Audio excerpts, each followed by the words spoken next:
Hi, today I'm here with Stephanie El-Kafaji. Stephanie has a diverse and rich marketing background. She's done business development, communications. She's worked in agencies, B2B companies, and now nonprofits. Today, she's the Vice President of Strategy and Advancement at the Children's Home Association of Illinois. Stephanie, thank you so much for being with me today. Thanks for having me.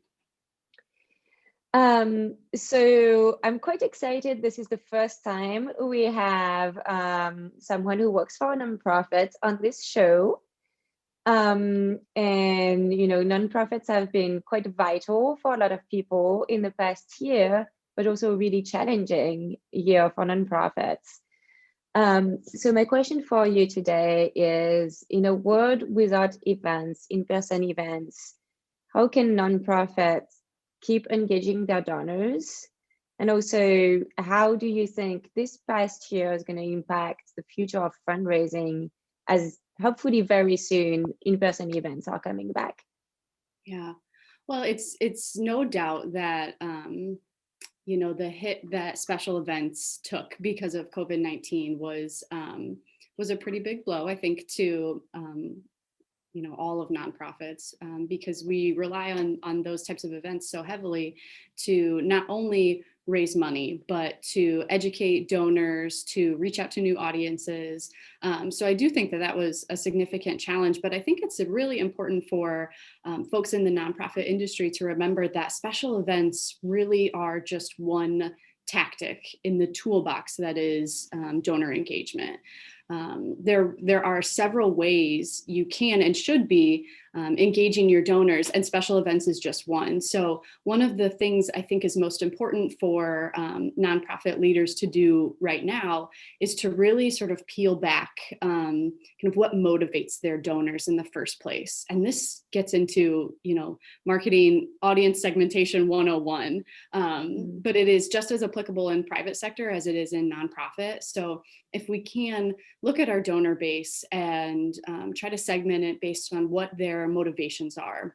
Why are they giving to our organization in the first place?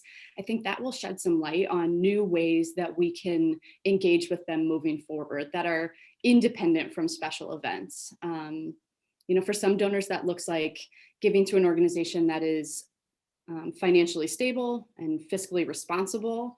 So for them, maybe we need to make sure that we get our annual report in front of them in a way that previously didn't seem as important, because in the past they might have just expected, well, I come to the flagship event every fall, and that's where I find out sort of the state of the state. I interact with the agency. I can sort of hear what's going on, and I don't have to think about those things throughout the year because come fall, I know I'll go to that event. And since we don't have that anymore, now we might make a special effort to get some of that information to them throughout the year in a way we just previously wouldn't have. But all of that comes back to knowing what motivates them in the first place and then building those sort of tactics accordingly. Great. Well, that's really good. That's really good advice. I think it's actually applicable to a lot of businesses as well as nonprofits. But in the nonprofit world, because and I think we talked about this when we first met, but because you're not, what you're giving your donors is very intangible, right? It's the satisfaction to contribute to a cause. So it's even more important to understand what in your cause resonates with them, right?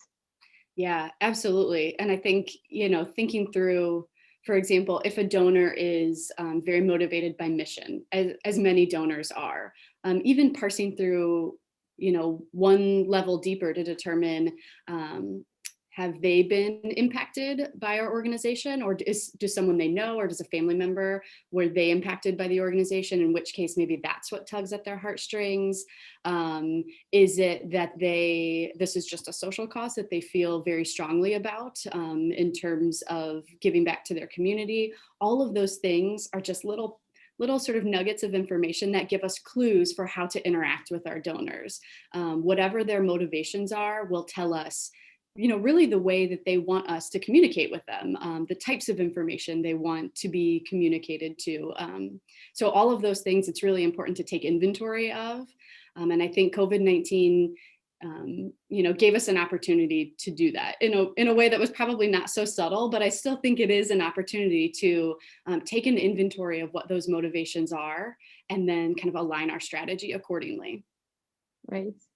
Well, great. Thank you so much, Stephanie, for sharing your insights here. I really appreciate it. Yeah, thank you so much for having me. Yeah.